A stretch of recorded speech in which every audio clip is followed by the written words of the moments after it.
down the top 10 worst tornadoes. So far, we've brought you one of the widest, El Reno, an Outbreak on Super Tuesday in 2008, and the War Oklahoma Monster, which holds the record for the highest wind speed. Those are all places where you regularly see tornadoes. But number 7 happened in one of the most unexpected parts in the United States. It's the 1953 Worcester, Massachusetts tornado.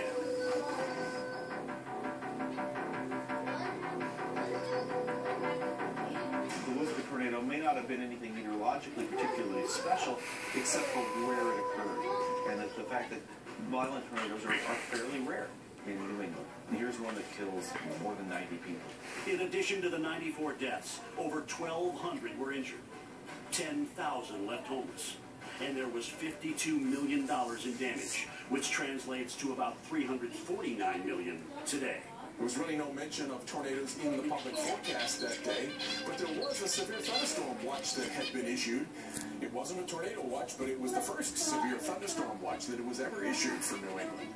Now, if we have a big tornado that occurs any place in the United States, we've got automated systems that communicate the warning messages to people. But back in the early 1950s, even if a forecaster made a forecast, it was still a lot of work to get that message out to people so that they could respond.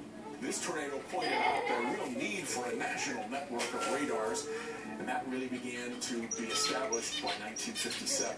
Well-known tornado researcher Howie Bluestone was 5 years old and living in Boston at the time. I remember being outside and I was playing, and my mother called me to come inside the house.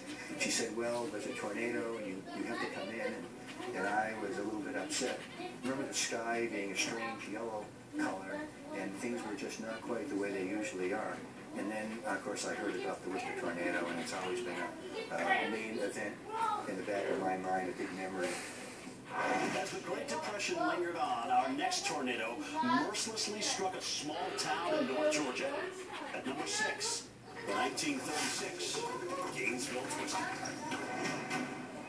Utter devastation. A city laid waste. In the area of Gainesville that I would say the downtown, you call the downtown area, the destruction was almost complete. Very few buildings were left undamaged. The statue on the square in the center that we call Ojo was pretty much the only thing that's been left intact since that time. The tornado itself is said to have formed from 2 funnels that merged over the city of Gainesville, one coming in from the west-northwest, the other from the southwest or west, and then growing into one big tornado. This F4 killer took over 200 lives, 70 of them alone at a pants factory. This was the highest tornado-caused death toll in a single building in U.S. history. Mostly young female workers perished when the structure collapsed and caught fire. They had a safe in the building, and they took a picture of that safe later on, and somebody got in the safe thinking they would be safe there, and there was a print of their body where they had actually cooked in the safe. Doris Heron was 5 years old at the time. It scared me so bad when my mom actually pulled a mattress up and put us under there. I knew something really bad was happening. I had a little iron that I had brought from my playhouse. When my mom called me in, I grabbed my little iron and held it in my hand the whole time under the mattress, the whole time the storm was going. The town was reduced to rubble. Survivors were dazed as they climbed from the wreckage. 40 people were never accounted for. 1,600 were injured, and 750 homes were destroyed.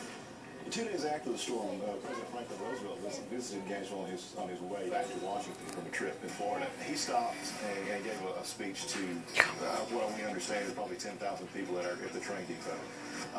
He promised to return to Gainesville when it was rebuilt, and he kept that promise in March of 1938, when almost 2 years later he returned to cheering crowds of up to 50,000 to 60,000 people who saw him on the courthouse lawn.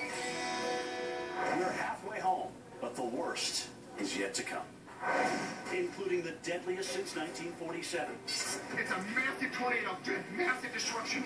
And you won't want to miss the amazing story of how one woman overcame her nightmarish fear of tornadoes. That one is a scary one.